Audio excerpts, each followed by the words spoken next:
Nook. Today we're talking about lesson 22, and in the creative writing course, lesson 22 is on villains. Make sure you go to thewritenook.com and look up lesson 22 and see what Kayla wrote about villains. She has a really great post there. She talks about making them memorable, making them believable, making them complete, and a whole lot of other great stuff.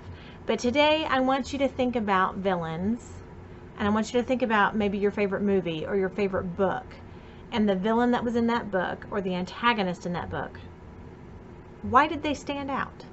What was so unique about them? What was it that made you love to hate them? In Star Wars, think about Darth Vader.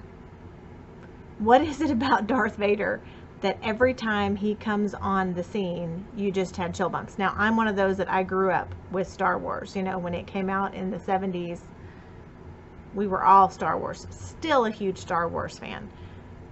Think about Darth Vader. And then when the Emperor came on the scene, what was it about the Emperor that really made you love to hate him?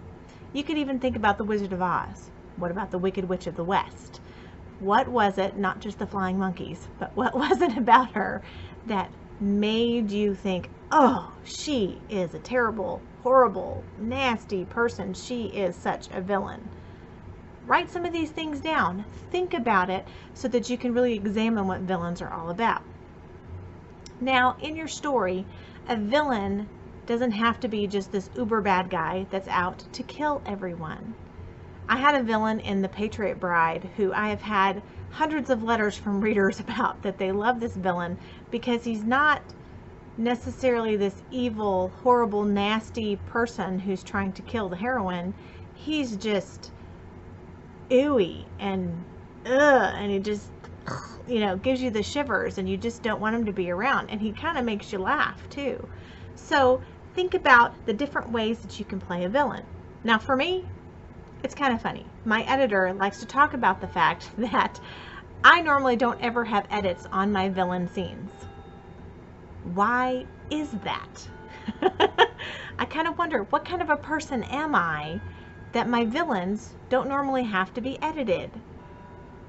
It kind of makes you think just a little bit. But I really enjoy writing my villains. Maybe it's how I let my dark side out. I'm not sure. Maybe it's because I can just really relate to people failing miserably.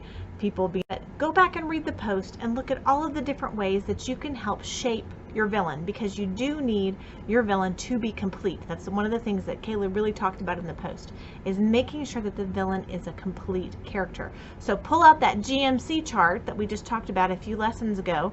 Pull that out and do a GMC chart for your villain.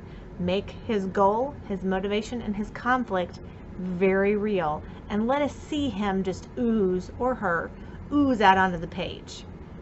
Go have fun writing a villain, and make sure that you come back and you watch all the YouTube videos on the creative writing lessons.